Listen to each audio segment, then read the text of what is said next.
Hello, everybody. This is Mark Vines from The Mark Vines Show, and today I'm going to be conducting a two-part interview with Frank Runles, who's been a guest of this program before, and we're going to be talking about the Republican National Convention speeches that occurred this week and comparing them to the Democratic National Committee speeches that occurred last week. So Frank is going to give us his insight. We're going to discuss this a little bit, and I know you're going to enjoy the show.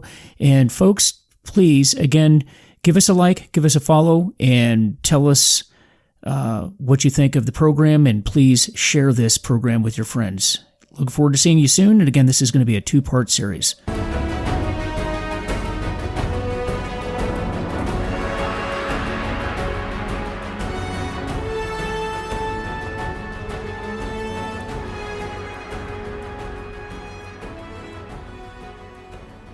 Well, good evening, everybody. This is Mark Vines for The Mark Vines Show, and I want to thank you once again for joining me. I want you to visit my Facebook site, give us a like, give us a comment. We'd really like to hear from you.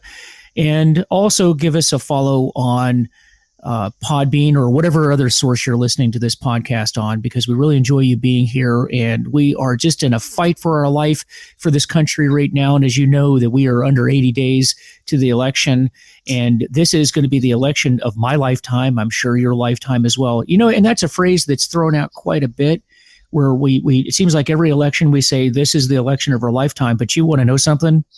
I actually think this one is. We have never had in my lifetime a starker contrast between two candidates. And we went through a couple weeks ago the Democratic National Convention, where Joe Biden and Kamala Harris were formally nominated. And this week we have the Republican National Convention. And it was very interesting because it was a real big difference in how the two conventions were run, the demeanor, the atmosphere, and really the energy level with that. And so today we have another guest, and our guest is Frank Runles. Some of you may recall that I interviewed Frank Runles before, and or I should say Frank interviewed me. Let's say that. But Frank's not new to this program and not new to you guys, and just going to get Frank's impressions on some of the things that he saw in the convention, which was very unusual this year in that it was all online. So I hate to use the term, but we are in unprecedented times. I know that it's so overused, but this was unprecedented because this has never happened with a political convention before. So with that, welcome back, Frank. I know you're on the line. Hey, man. How are you? Oh, good. And so Frank, so you had a chance to watch the at least parts of the Republican National Convention, maybe even some of the Democrat National Convention. So kind of give me what are some of your general thoughts? Well, let me sum it up like this: watching the DNC's convention and versus the RNC's convention is like watching a middle school play versus a Broadway play. The difference is that start. They're both kind of the same thing. They're both plays, but the level of expertise and craftsmanship and showmanship is so far superior to RNC. And, you know, part of it is not that maybe the GOP is that much smarter, because they're called the party of the stupid for a reason, because many times they are stupid. But I think that the Democrats really thought that, well, let's do a Zoom call and everybody will relate to that because all the young hip kids are doing it. Yeah, my 13-year-old can do that too. I'm not taking political advice from my 13-year-old, all right? So there was that aspect of it. And just the different tone. The DNC's tone is just, they kind of say, the RNC is so dark and divisive. Have they listened to themselves? Honestly, it's just like doom and gloom. You're all going to die. You're going to die if you don't vote for us. And the RNC has been very positive, very uplifting. Yes, they're dark and divisive only when they start pointing out facts. And that's when the Democrats are like, whoa, knock that off. You're making us look bad. Well, we're just pointing out what's going on. So, I mean, look. In the DNC, the whole time, not one time did they mention the riots in all of these Democratic. Yeah, that's right. That's right. They didn't even mention that. Well, why is that? Why? Well, because they know it doesn't poll well. They know it doesn't. And why are they getting pissed that the RNC is bringing up the riots? Because they know it doesn't poll well. And I think that's the real takeaway between these two. The Dems have, you know how you ever run into someone that's so smart that they can't get anything done because they so overcomplicate it. They make it so complicated, and they're so sure that they're smart and they know what they're doing. They're just a little too smart by half. That's where the DNC is. They really think that they've got this so locked in that there's no way they can lose this thing. And they don't get it. They've overcomplicated it, and they're forgetting the basics. The basics are people want to be safe. They want their kids to have a decent education, and they want to live a decent life and make decent money. Though, and none of the DNC platform promotes any of those three. It certainly isn't safety. They're out there saying, no, we are not going to let you people have a moment's peace unless you put our guy in. Your kids can't go to school, and if they do go to school, it's going to be a Zoom school. And, oh, by the way, it's only going to be for like 2 or 3 hours a day. And we don't care if the market and the economy's tank. Joe said he would lock down the economy again. That's right. Oh, yeah, that would work well. So those are the three basics of what every sentient normal person wants. And they're saying, yeah, we're against all three of those. You can't win that way. You cannot win that way. You can say bad man's orange all you want. You'll never win that way. They're preaching to their choir, and that's the thing. They're preaching to their base because they know their base isn't energized by Sleepy Joe in the basement. So they're trying to do everything to energize their base, but they can't win with their base. They have to have independents. And independents are just saying, yeah, I don't think so. I may not like Trump. I may not like his tweets, but they're saying, even if I don't like it, at least he wants to make it safe enough my kid can leave the house and go to school. Right now, that's not in the offing with them.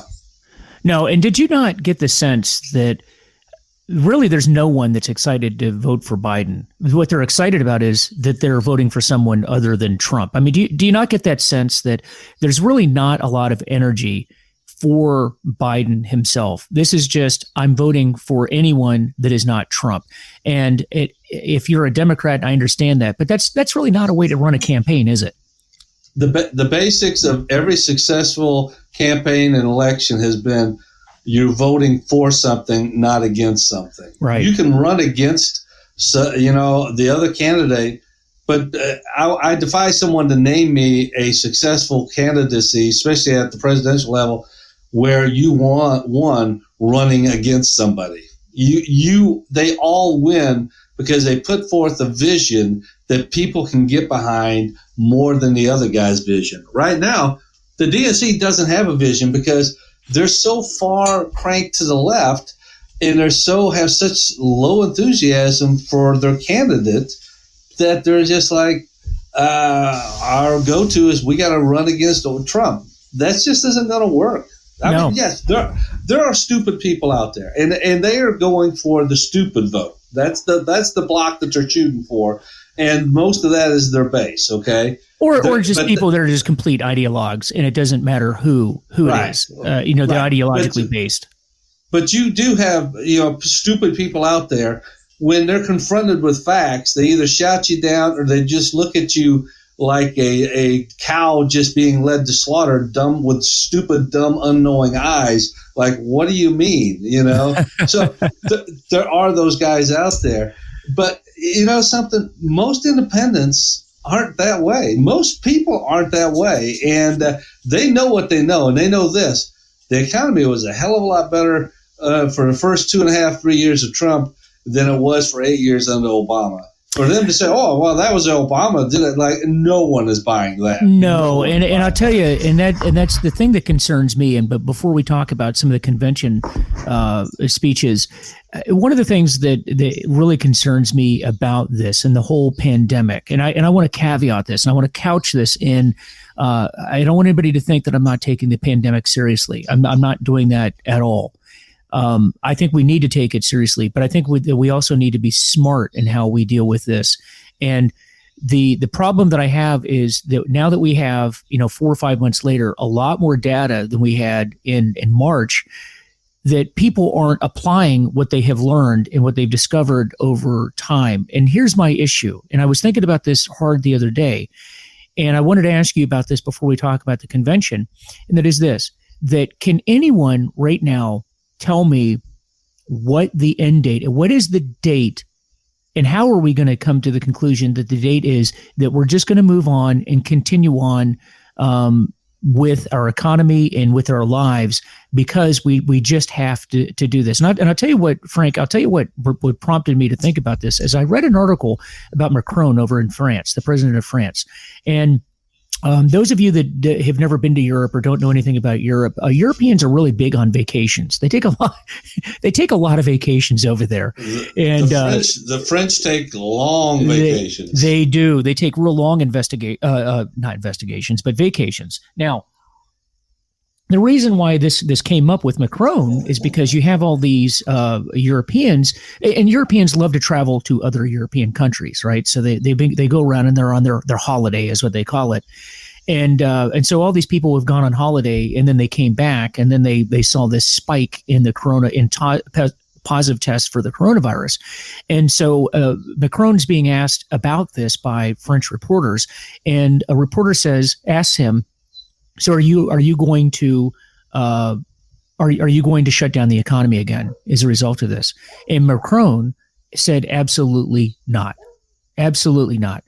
And the reporter pressed him on this and said, well, why would you not do this with the spike in the coronavirus cases? And his response was, he says, the way that I look at it is that the damage that is being done every time we shut down the economy far outweighs the damage that the virus is doing. And we cannot, there's other damage, and people are being hurt in very, very bad ways that is just really not worth shutting down the economy. So therefore, we're not going to do that. And so what he said was, we will find those pockets of outbreaks and we will stamp them out, but we will not do a blanket shutdown again. And that's what made me think about that. Okay, well, you know what? I actually, as left-wing as he is, and in fact, he's socialist, I'm sure that he and I would not agree with much of anything if we sat in a room together, but I actually agree with him on that. And I think that he's right about that. But that's in France. But I think that we need to take that same question and apply it here and say to ourselves, you know what? There's a certain point where we just have to say we've got to open the economy, because if you don't, there's damage in so many other ways. Frank, I do a lot of work in the recovery world. There's people that are not going to meetings. There's people that aren't getting treatment. There's people that are dying. There's people that are not getting cancer. Look, there's people that are frightened to go to the hospital. There's people that are frightened to go back to work. And that has long-term damage that we can't sustain, and we can't. And I will give Macron credit for recognizing that and saying, we're not going to do that. But you know what? We're going to have to face that question here in the United States and say, there's going to be a certain point where we say, all right, guys, we're moving on. And I just don't hear anybody, certainly not the Democratic Party. I think the Democratic Party actually wants this economy shut down. But, at some point, somebody's going to have to make a command decision and say enough is enough and we're moving on. So what do you think of that, Frank? Well, I think the Democrats would love to shut down the economy until maybe December 1st if Biden wins, because then they want the economy back open, things get back to cranking, because they don't want him to walk in and have a crap economy on his hands. But yeah, I think they would love to keep the economy locked down for election year purposes. I'm a big one, as you well know, for individual responsibility. Right. You know what I mean? I believe in taking responsibility for your own actions, but I also believe that I want to be treated like I have my own personal responsibility and I'm allowed to make decisions. Yeah. And that's what this shutting down the economy is all about. The reality is American businesses are incredibly smart, and American business people are incredibly adaptable. They will adjust and adapt to the new circumstances to keep their business running, because this is their livelihood, this is their passion, this is what they've done for many years, and they want this to be a legacy for their kids. So they will make sure people are safe. It's safe to go out and shop. It's safe to eat. It's safe to go to, restaurants and bars and, repair shops and such as that. The government, the Democrats, want to treat us like we're all infants and not to be trusted, and we can't be trusted to make good decisions on our own. So they have to dictate, well, no, we have to shut everything down. Well, no, really, you don't.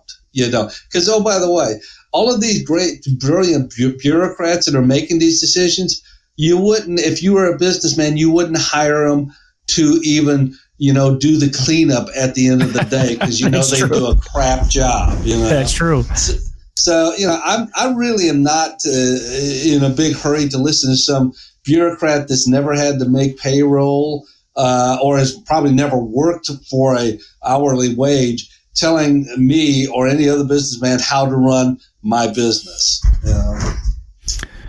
Yeah, I agree with you. It's a shame, but this pandemic has become a political issue, and you would hope to think that people weren't making decisions that harm as many Americans as they do based on pure politics. But I'm afraid that's what it is. And it's not beneath them to do that. I mean, after all, look at the destruction of the cities. In Portland, I think we're going on 90 plus days now of riots every single night. And yes, I did call them riots. People have died. People have been injured. People have been maimed. And I've not heard, and so to get back to the conventions, not once in the Democrat National Convention was the violence condemned or even mentioned. I don't even think it was mentioned during the convention. And how do you, if they didn't want it, they would condemn it. Right, and that's a big time. That's a very, very telling sign. And so with that, Frank, so you checked out the RNC convention, and so who stood out to you? What do you think? What were you impressed by in the RNC convention? There have been a couple of them on a couple of different nights. The Cuban immigrant that runs the fuel distribution company, Maximo, I can't think of his last name. He gave an incredibly stirring speech because he was talking about how his family escaped Venezuela, then to Cuba, and then from Cuba to the United States, and how socialism drove his family and him out of these places, and how he sees the exact same thing that happened in Venezuela and Cuba here happening. And he says, the one thing he says, if we lose this country, we have no place to go. He had a place to go. Right. And if we turn socialist, which that's where they want to go, where do we go from there? That's why this is truly, as you said at the top of the show, a fight for our democracy, a fight for our country. People undersell that, and they say, well, that's overly dramatic. No, it really isn't. When you see, like you said, Portland has been in riots for almost 80 or 90 days straight. I mean, this is an insurrection. This is no longer rioting about police brutality. This is trying to tear down our civil society. And you saw where they had the Black Lives Matter group there in D.C. trying to force diners out there eating lunch out in front of the Adams Morgan to raise their fist in solidarity. And the lady said, no, I'm not going to. Now, what I found interesting was she said, well, I'm a supporter of it, which I immediately said, well, I guess you reap what you sow, because they're giving her crap. And she's like, no, I'm a big supporter. Well, this is what you get. How does it taste now, type of thing. Well, she was probably saying that so they wouldn't beat her up on the street. I mean, right. It is, but being facing a mob. Yeah. Yeah. But the thing is when people see this, they're like, exactly. I know you're never supposed to make a parallel to Nazi Germany. Unfortunately, the parallels are so eerily similar. If you know anything about history of Germany in the 30s and how all of Hitler and World War II came about, you can see that there are some direct parallels. I lived in Germany for 5 years. I was in the army. I was married to a German national. I lived with her German family. Her father was a German soldier in Second World War. I mean, he was not a Nazi. He was a conscripted soldier, private, you know what I mean? And we talked about this stuff. So I had a real interest. I read all I could about the history of, Germany and leading up to World War II and all this stuff. And I'll tell you, there are a lot of similarities, what we're seeing now and what happened then. And we need to be aware of that because history does repeat itself, especially when you don't want to know it or acknowledge it. Mm-hmm. So this whole thing with, the riots and everything, the Democrats are on a horn of a dilemma because they're like, they don't want it to stop because they think that this is hurting Trump, but they don't want to be associated with it. And unfortunately, they are associated and linked to it, and they cannot get that stink off them. Because the more this goes on, the more the stink is on them, and the more they want to distance themselves. And it just isn't working. You can't stand be a CNN reporter and stand in front of a building that's burning and say, well, this is mostly peaceful. Oh, okay. Well, they do. Yeah. They say it. Yeah. Everything was peaceful until the shooting started. Then it was not peaceful. But, the shooting did start. I mean, it's crazy, But anyway. It really is. But back to your original question. He was very impressive. I thought Rick Grinnell last night was very impressive because I like the fact that Grinnell, when he was the ODNI, actually called out and said, there were deep state actors trying to overthrow the president, and there were a lot of good intelligence people that were shouting from the rooftop saying, no, this is not right. And they got crushed. They were put down. They were told in no uncertain terms, knock it off. And I think there's a lot more of that went on than people realize. And, because this didn't happen in a vacuum. People knew what was going on. And there were dissent because people said, well, why didn't anyone say anything? It doesn't work that way in a huge bureaucracy, as you well know, as I well know. After 27 years in the Bureau, I can tell you that hump agent out in the field or that analyst out in the field saying, well, this is crap. Trust me, we don't have a voice. Our voice is drowned out. If you make too much of a noise, they know how to silence that. So, I thought that was incredibly good that he brought that out. And then you had, the lady, one of the ladies on the first night, I can't think of her name, McDonald or something like that. She was giving a talk about the Trump's policy on the gosh, I can't think of the name of it, where you're allowed, if you have a terminal illness, to give experimental drugs a try. Yeah. And how he signed a executive order to allow that to happen because Big Pharma would not let people like her, she had terminal cancer, to use experimental drugs because they didn't want them in the test study because for fear that they'd die and skew their findings and would make it harder to get them their drugs approved. And so people that really needed the drug weren't allowed to have it. And Trump signed into law that now and I found that so impressive because I never even heard of that. That has been so just swept under the rug, and that's huge because.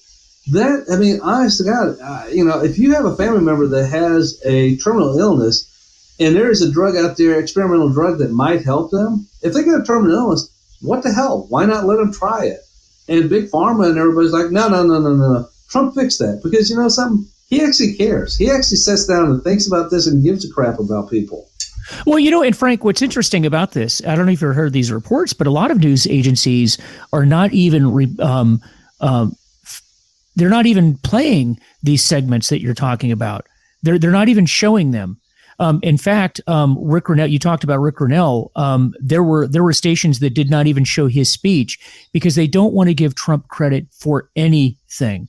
And the reason why they took that down is because here you have Rick Grinnell, who's an openly gay man, very high up in the Trump administration. In fact, ambassador of Germany, which is one of the prime ambassadorships, and which, by the way, that is the highest ranking gay official that has been appointed by any president. And the Democrats don't want to give Trump credit for doing that. So what do? Right. They don't even show him speaking on Trump's behalf. And so, and that's really the danger. That's the danger of what's going on now. And you very appropriately mentioned all these comparisons between Nazi Germany and oftentimes it's associated with the Republican Party and Trump, when anyone that knows even just basic history of the 20th century knows that the tactics that are being used, if there's any similarities between Nazi Germany and what's going on today, it is the Democrats and it is the liberal media that practice the same tactics that the Nazis used in the 1930s. There is no evidence that any of these tactics have been used by Republicans. None at all. And it's really amazing to me to watch. It's a twisting of history. And people need to read their history and understand the National Socialist Party was a political party. It wasn't, but it consumed the Germany when it took hold, because they basically outlawed all other parties. But they started out as just a political party, just like Republicans or Democrats. Not a very popular one either in the beginning. No. But once they took over, they basically crushed their competition. And we talk about the silencing, the cancel culture. They were the originators of that. Trust me. And who's going around canceling everything today? It's not the Republicans. It is not the Republicans that are doing it. Right. Yeah. Who allows free speech and who doesn't? So there are some stark similarities, and I know you're never supposed to compare the two, but sometimes it's an apt comparison. Well, and the problem with that, Frank, is, and I really wish that we were not talking about Nazi Germany in American politics, but every time I don't want to talk about it, the Democrats bring it up. After all, when we had the protests early in the summer, when we had the protests going on in Michigan, the governor up there, if you remember, she was the one saying that we had conservative people, we had right-wing people, Republicans that were here that were demonstrating, and they were all flying Confederate flags and they were flying Nazi flags. And, she said that. Now, I don't recall seeing any footage proving what she was saying, but she throws that out as though it's fact that there were all these Confederate flags flying around. I'm going to go ahead and stop the interview for right now, and we will continue with this tomorrow, and we will continue with part 2 with our interview with Frank Runles regarding the Republican National Committee speeches and the Democrat National Committee speeches that occurred over the last couple of weeks. So join us again tomorrow. Look forward to seeing you. And again, this is Mark Vines, and we will see you soon.